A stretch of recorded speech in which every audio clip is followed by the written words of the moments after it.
Welcome to the Opportunity Podcast, where entrepreneurs come to learn from real buyers, sellers, and industry experts on the lesser-known growth opportunities to build their online business empires.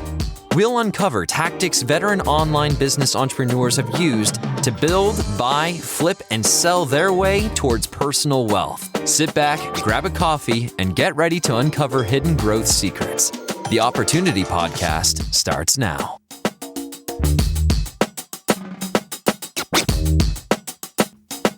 Welcome back to the Opportunity Podcast, your go-to resource for hitting growth opportunities throughout online business. We're your hosts. I'm Brandon. And I'm Sarah, and thanks for joining us for our latest episode.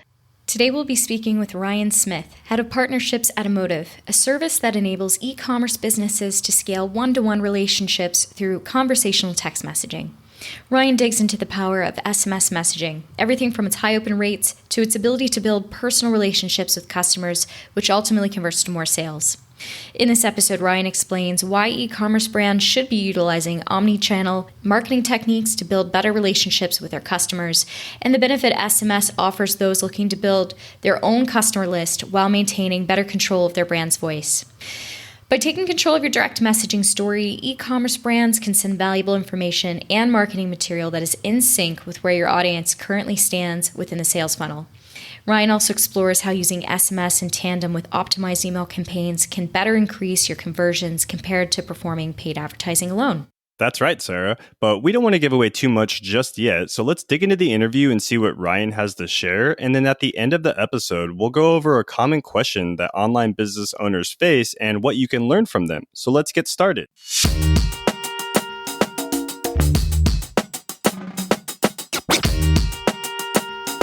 Hey everyone, welcome back to the Opportunity Podcast. We're really excited. We have a special guest on today. It's Ryan Smith, who is the head of partnerships at emotive.io. And so how are you doing today, Ryan?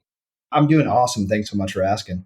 Yeah, it's really nice to have you on the call. Sarah and I were just talking about this offline. Really excited to have a new software company that maybe takes a new approach for e-commerce sellers and business owners that we haven't had on yet in this series. So really excited to talk to you. And for our listeners that might not be familiar with Emotive is, or a little bit of your story, why don't you introduce us to yourself and where you are currently in the world? Yeah, so just to keep things short and sweet, my whole background has actually been primarily in sales. I've done everything from gym sales, door-to-door sales, that obnoxious person that shows up at your front door trying to sell you a new roof or new siding. But eventually I made the pivot about 6 years ago into the wonderful world of SaaS and startups specifically. This time I've been able to work with a couple different startups, some which have gone under and folded, which is always fun. But then eventually I made myself into the space of e-commerce, where I've been very fortunate to work with two separate startups in this realm, helping e-commerce businesses grow their overall sales, revenue, and drive more traffic to their website, which has led me to where I am currently, which is Emotive. We are an SMS platform, and we separate ourselves a little bit in this space by bringing a very special twist, which is allowing brands to scale two-way conversations with their brands in real time to be able to sell more products, get to know them better, engage with them more, and just tell a better brand story from a much more personalized communication channel that has not been really available to people in the past. So at Emotive, I run up our entire partnership program, which has me wearing multiple different hats. But what I primarily focus on is working with digital agencies that work with our target audience, so e-commerce brands, finding new tech partners and other businesses that have a complementary service to us to find new integrations, but ultimately trying to find new ways to drive more value for the customers that we work with over here. Yeah, I guess what you're saying about Emotive there, I wanted to kick things off with maybe starting with the problem, right, that you guys are facing. And I'm curious, what do you think people get wrong the most when it comes to SMS marketing? And why does it intimidate so many entrepreneurs? Yeah, it's a heavy loaded question. And SMS is definitely very new in this space. We're finally getting to that tipping point in the market where more and more people are adopting it. But it is definitely intimidating, and a lot of people do it wrong. When we talk about how do people get it wrong, the easiest way to relay this is people think that it's just like any other own channel they have. It's like my followers on Instagram. It's like my email list. So I'm going to treat them the exact same way, even though this is a very different communication channel. It's your most personal channel that you can actually reach out to a customer base on. Think about the people you text on a regular basis. It's your friends, it's your family, maybe it's that girl you've been recently dating. But either way, people get afraid that, hey, I don't want to text someone on such a personal channel. It's so intimate. And I'm afraid I'm going to drive them away. But in reality, the big mistake people make is that this is a unique channel. So you have to have a unique offering. Why should I give you my phone number? Why should I let you text me if there's nothing valuable that's coming through this channel? So you should treat it very much different from your email channel or like your audience on Facebook. You should look at SMS as that VIP list where by joining this list, you're going to get exclusive offers. You might get special discounts, special promotions, or custom content that's getting sent right to your phone on a daily basis or a weekly basis. So that's where a lot of people start to get it wrong when it comes to SMS, and why a lot of people are intimidated by it. They don't want to drive their customers away who they've worked so hard to get them interested in their brand in the first part.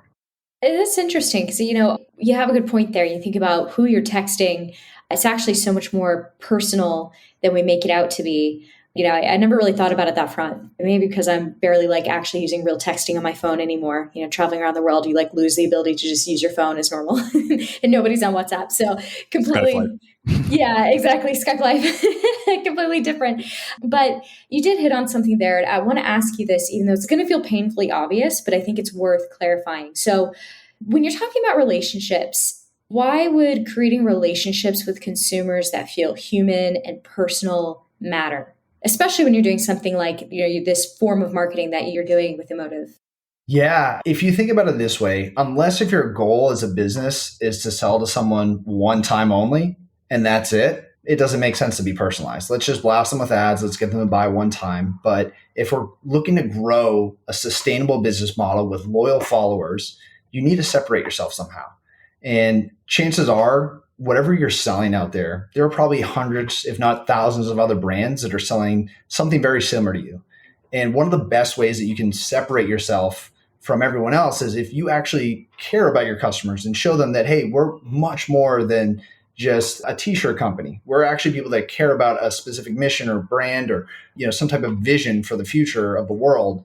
So by actually interacting with them in a much more personalized way and showing them that there's a real human behind the business, you're going to actually foster true loyal followers that are going to keep coming back to you time and time again to support your business and your cause overall. So that is definitely where I think people need to start focused on more of the humanized approach and personalizing every single message and every single touch point with their customers. Absolutely.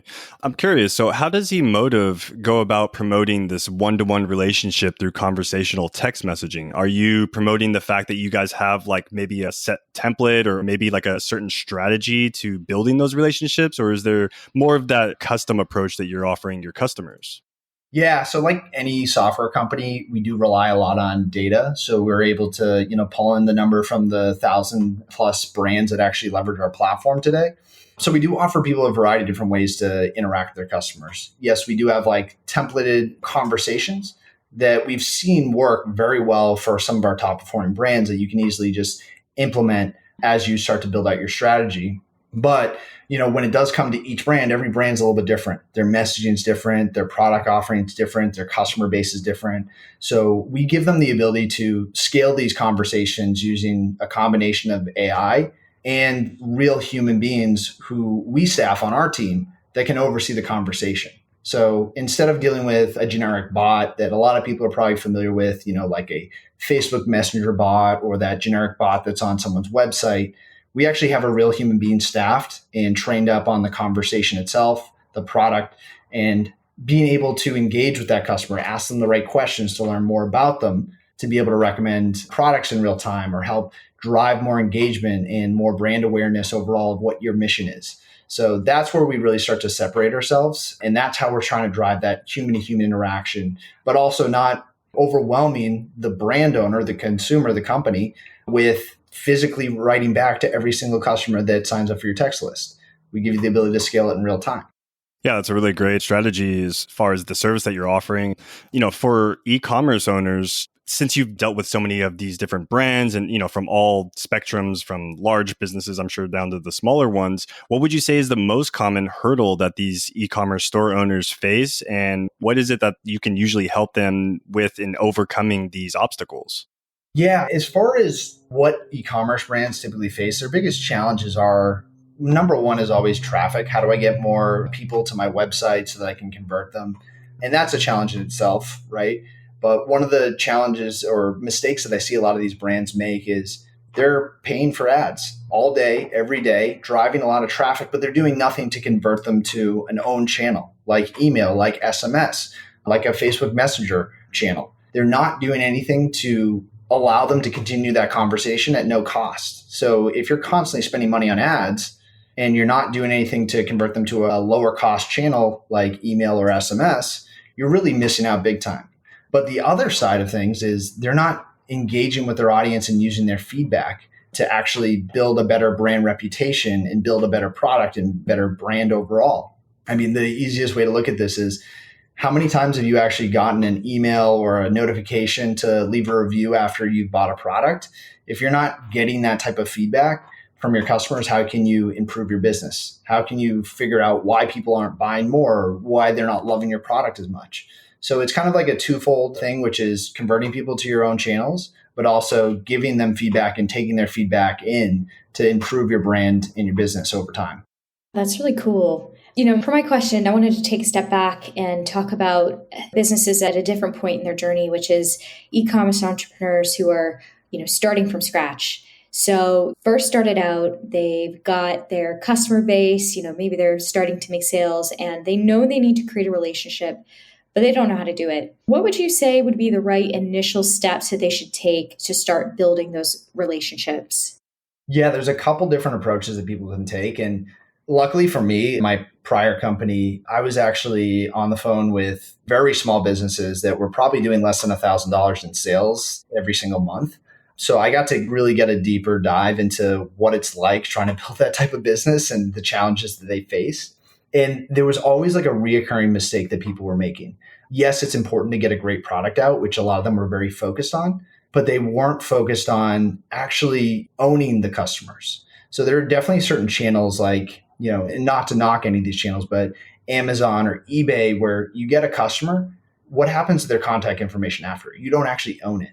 So how are you able to follow up with them and own them and be able to send them updates and promotions moving forward? A lot of customers do not even think about, how do I actually grow this list, this database of customers that I can continue to remarket at a lower cost to scale my business? The other side of that is, well, I'm not doing anything to, improve my overall brand image by garnering reviews and building loyalty. And you can do that pretty easily by using some type of review software where after every order is purchased, a couple of weeks later, they get an email saying, hey, can you leave us a review? And maybe they'll get a coupon code for your next purchase. Or building a loyalty program where I can actually start to encourage people from more of a gamified model to refer friends or make more purchases to build up points so I can get discounts or special promotions, exclusive items. So it's kind of a multi-step approach that people typically ignore, which is building an own list and focusing on ways that they can get more engagement back to the brand itself. I'm really glad that you brought that up because that's something that we talk about quite often on the show is figuring out how to get a hold of your customer data. Like you aptly pointed out, Amazon and other platforms not exactly set up to give you control over those emails and directly creating relationships with your customers. And, that can be a painful thing down the road where getting creative and building your list, as you mentioned, it's huge. So obviously you guys are out there providing solutions to different kinds of sellers to make sure that they're not missing out on those really critical customer relationships. And I was wondering, talking about different e-com models here, in terms of DTC e-com, why can a well-executed SMS marketing strategy be so critical to DTC e-com stores? Yeah, depending on your target audience, there's a couple different reasons why. It could be, one of the most crucial strategies that you implement.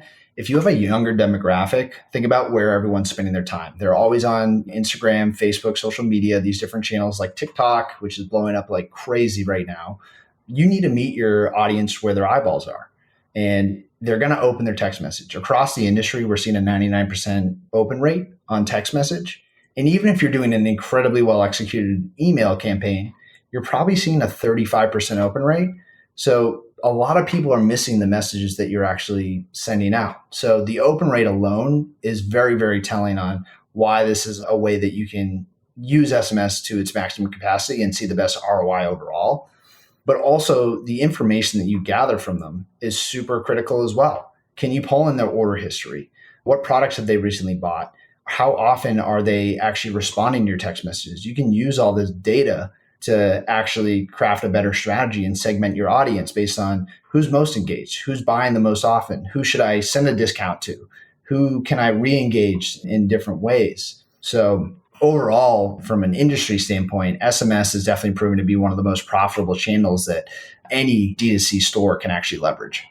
Yeah, it's a really good mention. And you kind of touched base on it in the ROI that these SMS messages and building that personal relationship might bring back to you. And I understand the idea behind it could be invaluable information if you're getting new product ideas or how to better improve the products that you're selling through these messages. But I'm curious, through your experience in helping these brands and DTC e-commerce store owners grow, what would you say their typical ROI roadmap or maybe even strategy is with using your service? And then what can they possibly even expect to get that return?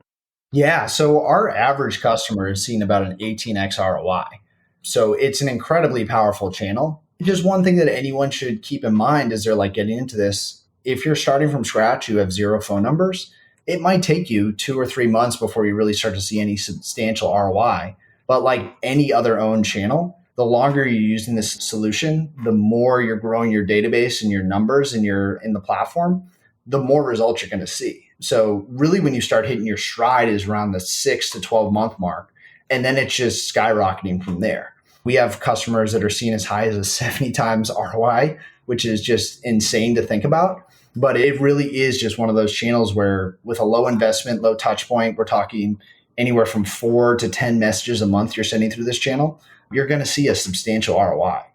Yeah, and I guess it really does also come down to maybe a numbers game, right? You had mentioned earlier doing door-to-door sales. I remember I used to sell DirecTV door-to-door as well, and it really was kind of a numbers game. The more people you were able to talk to and get in front of, ultimately that would lead to those that could use your service, or maybe even, you offer that solution that they've been looking for had they not been right in front of them. So, I'm curious as far as with the Emotive, what would you say are some of the typical anecdotes that you have as for an SMS strategy executed well?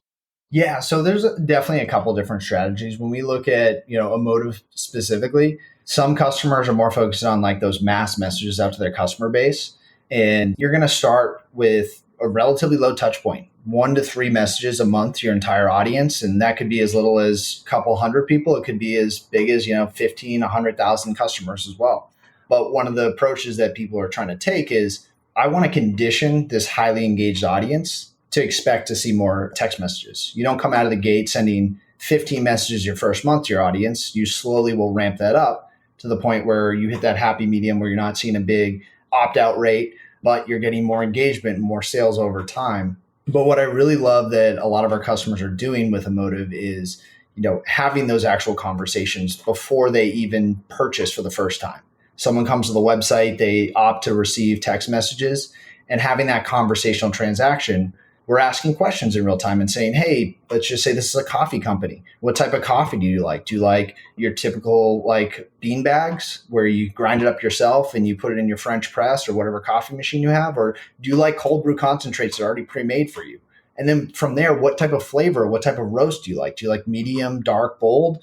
What type do you like? And then based off that information, they're able to recommend a product in real time and say, hey, we think you're going to really like this product.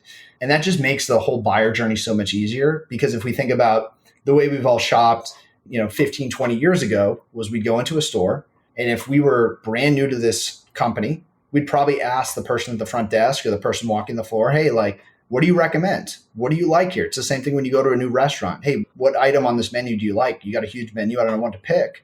But by being able to give that personalized recommendation, learning more about the customer, just like a real sales rep would do in real time, we're able to scale that relationship and make a well-executed product recommendation to improve the conversion chance. Yeah, I had one more question for you that just came up from what you had just mentioned, and it's kind of touching base on the email list. So I'm not going to take over Sarah's next question regarding emails, but I'm curious if you have this data or if you've been able to collect this data over the years, would you say that there's a higher opt-out rate for too many emails going out, or like when compared to like too many SMS texts going out to your customers? Yeah. So you're probably going to see, if you overdo it with SMS, you're probably going to see a higher opt out rate. But one of the biggest reasons for that is the open rate on email. I don't know about you guys, but my personal inbox has probably about 500 unopened emails. And I don't even bother to opt out because I'm too lazy. But if you overdo it with SMS, like I'm texting my mom, I'm texting my girlfriend, and if I'm getting all these messages that are irrelevant to me or they're coming too often, I'm going to opt out very quickly. So you can get by with more emails versus more text message with a lower opt-out rate for sure. It's just more about who is seeing them and why are they opting out. It's because they're getting bothered or you're sending the wrong content to them. I'm just impressed you only have 500 emails that you haven't opened, because my personal email is horrific. I wouldn't share what it is because it would make me look very bad. Work email is totally different. Personal email, I've given up. I just couldn't possibly start opting out of all of those. It would just take so much time. I get anxiety over the badge notifications on my iPhone. So I actually had to shut it off on my personal inbox because it was just too much for me to see. It was just overwhelming. Yeah, it's like it's two types of people in the world or something, right? It's like the people that have, 10,000 emails in the inbox, and it's like everyone else inbox 0 or inbox 1. And it's like, they can't function if they have a lot of notifications. So clearly all of us dysfunctional people with large inboxes have learned to ignore those notifications. You just can't sink or swim. But it's all really great advice. I really think it's, like Brandon pointed out, it is starting to bleed over into kind of my next question. I wanted to shift gears and talk about email, but clearly there's an overlap, right? When we're talking about strategy and making sure you're talking enough to your audience, but not enough to start getting a lot of unsubscribes, if you will. So, I'm wondering, you guys work with email and things like that. How do you think e-com store owners can build out an email list that converts to sales and customers that really do want to stick with the brand? Do you have any insight on that? So as far as building an email list, there's going to be a lot of different ways you can take an approach on this. But what I've always recommended is have multiple touch points where you can offer the ability for them to give you your email. And sometimes the best strategy is with a simple pop-up solution. So when someone first comes to the website, you can offer them a pop-up and say, hey, stay up to date with the latest and greatest. Probably not the best time to just throw an incentive at them and say, hey, get 20% off your first order. You might want to use that a little bit further down the funnel. But with the way that technology has come, you can target people very sophisticatedly with on-site pop-ups that can capture their email. So they first come to the website, they ignore that first pop-up, but then they add something to their cart and they go to leave. Well, now you can trigger a pop-up that's going to show to people that added something to their cart.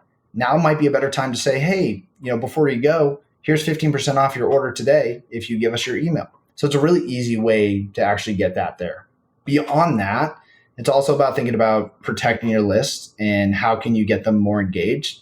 So when you're looking at an email platform, you're going to be able to see who's opening the email most frequently and who's not. Sometimes it's best to send an email to someone that rarely opens every other month versus every week. And those more engaged audiences, you might want to ramp up the frequency to just improve your overall list hygiene. Yeah, really what it comes down to is just having the right incentive. And again, why should someone sign up for your email list? Just think about your end consumer. What should they expect? Is your audience more focused on like good content relevant to your brand? Or are they more focused on discounts? Figure out what they want and then just focus on that. Excellent advice. I guess it kind of takes me to my next question here. One of the reasons that we had started this podcast is we realized there were so many people existing in this space that had their own notion of what hidden growth opportunities were available. And I feel like it's something that we haven't really asked people in a while because we were just having so much fun and asking all these other questions. But I did want to ask you, what hidden growth opportunities exist for e-com brand owners to take their businesses to the next level? And this is just your personal take and sort of the space that you're working on. What do you think are those hidden growth opportunities? Yeah, just from a very basic level, I'll just kind of echo myself from earlier on the call, which is convert as many of your customers to an own channel as possible. Stop spending money on ads constantly to redrive the same person back to your website. Get them on an own channel where you can completely control how that relationship is going to look moving forward. But as far as like a hidden growth opportunity, I think where a lot of people miss out is focus on micro influencers. So when you look at TikTok, Instagram, Facebook, there are a lot of people out there that have anywhere from 500 to 7 or 8,000 followers. They're not these huge influencers, but they have very engaged audiences. There's a reason why they have this small niche of customers that are probably focused on the same niche as your brand. So if they're spreading the same type of message with you and it's a highly engaged audience, you can pair up with these influencers for a much lower cost, whether it's, just a affiliate program where they're getting a small cut for every transaction. But it's just an easy way to expand the voice of your brand and get in front of more eyeballs, but they're also much more engaged. And with all the changes to iOS and, the way that you can run ads and the data you can use to target people, I think this is going to be more and more important down the road on focusing on these small influencers that are working with the exact type of audience that is a perfect fit for your brand. Yeah, taking that custom approach again to your brand and really making sure that your voice is reaching them at the right time of their journey throughout their funnel is really important to make sure that you have the strategy behind that. And kind of on the subject of the strategy of implementing, this relationship and this one-to-one conversation that you're having with your customers, we've talked about basically the service that you offer and what Emotive does, but I'm curious, how can e-commerce business owners implement this SMS strategy into their own business model? Let's say within our network and on our platform, we have a broad range of e-commerce buyers. And maybe if they didn't already have a strong customer base to start with, how can they start to implement this strategy with SMS? And what would be your advice in order to make sure it is a success for them? Yeah, number one is just start growing your list now. Find a way to start collecting those phone numbers, even if you're not going to do anything with them out of the gates. Just start building that list. So even when you're ready to implement a solution like SMS, you already have a little bit of a book of business that you can start to focus on and test out and see what's working for you. But like any owned channel, you're going to warm up your list. So that first month, you might only send like 1 or 2 text messages to your entire list. So you want to just start to engage, like, what's that open rate look like? How many people are responding? Most importantly, what's the conversion rate? How many sales am I getting out of this? That's just to warm them up. From there, you definitely want to start focusing on how can I, build that relationship and learn more about my customers too. That's where the conversational piece with something like we do here at Emotive can really help out. You can ask questions to your customer like, hey, what size t-shirt do you like? Or what's your favorite color? And saving that data and having that on file to retarget them down the road is going to make you a much stickier brand and also just show that you're different from your competitors. You care about them and you're going to use that information they give you very carefully, but you're also going to show, hey, I'm listening to you. You said that you like this type of t-shirt or this is your size. We think you're really going to like this. So focus on that conversational side to get those first transactions is huge. But then from a post-purchase experience, make sure you're still following up with your customers that have bought with you in the past. How can you drive them back or how can you get them to refer a friend? Hey, did you have a great experience with us? Great. If you did, give us some feedback. If you didn't, give us feedback as well, and we'll respond to it and we'll show you that we're working on improving our brand. And maybe we'll still win you back even if you had a negative experience. So I really do think with any brand, just having that basic 2 to 4 times a month message to your entire customer list. And then for people that are just coming in or just made a purchase, focus on trying to build that relationship by having a more personalized touch and showing them that you care about them. Yeah, really solid advice. It's taking the personal approach. And this is something that we've discussed on other episodes, especially when it comes to email, taking a personal approach, not being robotic or like having a templated answer for every single question that goes out or answer. And, taking that personal approach, being a real human when it comes to building your relationships. And that goes much further than just sending out a bunch of information that has really no direction for them to follow after that. So yeah, really solid advice there. And on the subject of kind of what you've already laid out as far as the foundational building blocks and as far as building these relationships, what is your future take for e-commerce and for those who would like to succeed in this industry when it comes to building these relationships? Do you see more email taking over and maybe SMS following behind in tandem, or do you see more of a personal touch with SMS taking over even from emails? Yeah, just curious what your take is on that. Yeah, I definitely think depending on your audience, it could come in either form. Maybe an older demographic is still going to be very responsive to your email strategy. Those younger demographics are going to be more responsive to SMS. But I really do think like moving forward, everything is going to be focused around building relationships and having more interactive communications. So I'm hoping that email does come out with some way to have a two-way type of conversational automation, just like we can do with SMS. But if you think about, the best way to build any relationship, it is always going to be around, hey, what can I learn about you before I even go onto your website and just browse around on my own? But from what we're seeing so far, SMS is definitely proven to be one of the more profitable channels that you can implement. And also just having a great overall experience. And again, meeting your consumers where they are, where they're spending the most time on, which is right on their phone. Excellent. It's been really good to talk to you about this because it blew me away. I didn't realize kind of the ROI and the open rates for SMS. So it is really exciting. And it's kind of interesting to think about because I'm sure so many business owners in this e-com are not really thinking about what SMS can do for them and sticking to ads, like you mentioned before, that's just not really doing for them what they need to be doing, which is building those relationships. So all really fascinating. It's really cool. We like to close up these interviews with just a couple rapid fire questions. So I was going to kick that off. What would you say is the secret sauce to building real relationships with customers as an e-commerce store owner? Yeah, so the secret sauce, I think if you ask 10 different people, you get 10 different answers around this in our space. But from what I see with customers that see the best results is building a relationship around personalization, showing that customer that you know them. It's the same thing with like the old school sales principle. Show me you know me if I want to buy from you. If you don't pay attention to anything that I told you in the past about who I am and what I'm interested in, why should I bother coming back to you? And why should we, start to form this customer brand bond? So really leveraging on like customer data and using that to your advantage to recommend products in real time, but also showing them opportunities to engage with you. Are you doing some type of like contest or promotion? Hey, we're doing a giveaway, tag 10 friends on this page and like this picture to get that, right? Do things that are going to get them to interact back with you and stop focusing on bombarding them with buy now, buy now, buy now. This is what we do. Start focusing on how can I get you to interact with me in real time on any channel. That's what's ultimately going to be the secret sauce to like growing your relationship with any brand. Fantastic advice. Do you have any tools or resources that can help e-commerce store owners grow their business? Anything that you personally favor? I don't want to plug other podcasts, but there are some great podcasts out there that do an awesome job that I listen to on a weekly basis to stay on top. And especially in the e-commerce space, things are changing almost on a monthly basis. So you need to stay sharp in what's the latest and greatest.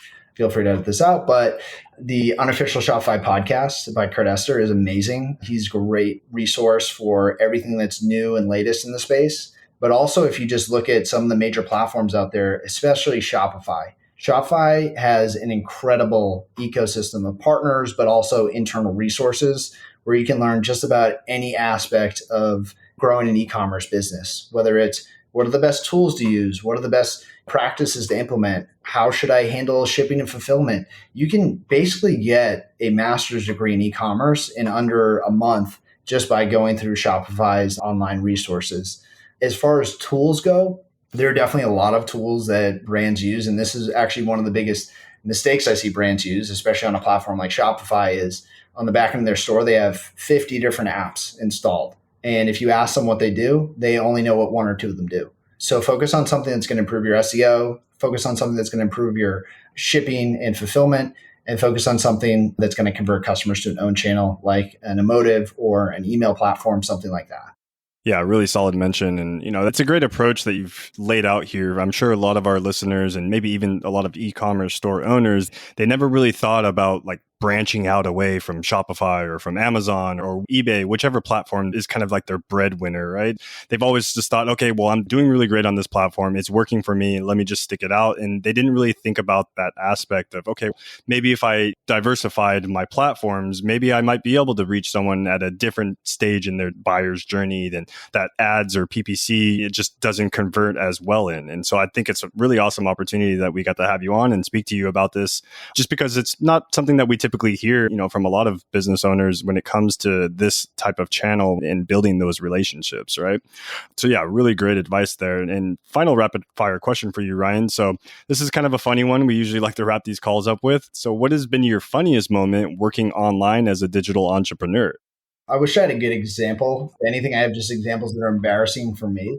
one of the first startups I worked at, we were focused on like website builds and helping, small business owners like grow their audience online. And up to that point in my career, I was selling doors and windows door to door. So I had no understanding of SEO or how to like grow traffic organically to your blog. And I was just giving people advice off the cuff, like off the top of my head. I'd look up, like, I literally would type into Google, hey, what's the best way to drive traffic to your website? And I'd be spitting this off mid call and saying, oh, you should blog more. You should focus on keywords and long tail keywords and, backlinking, and just giving all these customers random advice that I was Googling on the call that they could have easily accessed themselves. But what made it funny was some of these businesses that I was working with, some of these like career coaches and consultants, actually started to see success with our platform and grow, and then email me back saying, wow, like your advice was amazing. Like, have you ever thought about going into consulting? And I'm like, man, I don't even know what I'm talking about. I'm giving off information. So I feel bad for anyone that worked with me in the past. Now, at least I know a little bit more and I can actually give you solid advice. But when I first started out, I was just making things up off the go and using Google, just like people will web in their own diagnosis. That was the way I interacted with a lot of customers. Well, they say fake until you make it, right? And you've definitely made it now. So that's great. That's probably the best advice I can give anyone. And, the biggest mistake I think a lot of people make, especially entrepreneurs, is they map everything out and they try to plan everything to a T. Just get started. Like, just publish the store, get your product out there. Who cares if it's perfect? You'll learn as you go. And that's the only way you're going to grow and succeed, is just start doing things and everything out and stop worrying about learning. Just do it. Yeah, absolutely.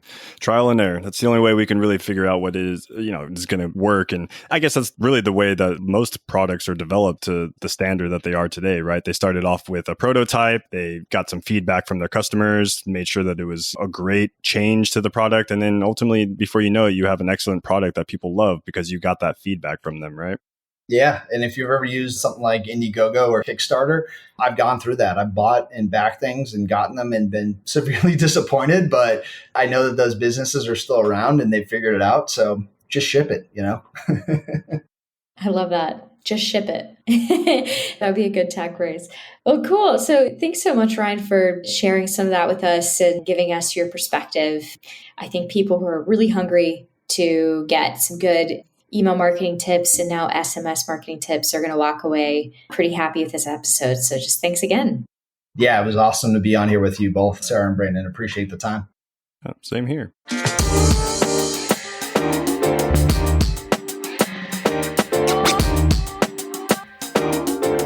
Hey everyone, now that we wrapped up this episode and learned about building an omni-channel presence for your e-commerce brand, we wanted to cover a common question about buying and selling online businesses in the e-com space. So the question is, in regards to tactics such as review funnels coming to light, how do gray hat tactics that have helped bring a brand to success that some big sellers use and don't abide by the Amazon terms of service affect the sale? Has there been any issues in your experience or any issues that have come up recently with sellers utilizing these tactics? So this is a really great question, and it's something that a lot of FBA sellers might try to dabble in or might try a strategy that might not be completely in line with Amazon's terms of service, but we do strongly advise against using gray hat strategies whenever possible. So we definitely know that they work and know many FBA entrepreneurs that use them, but the issue is when you go to make an exit, you're going to run into an issue if the buyer or us find you are violating the Amazon's terms of service or doing what is considered gray or black hat tactics.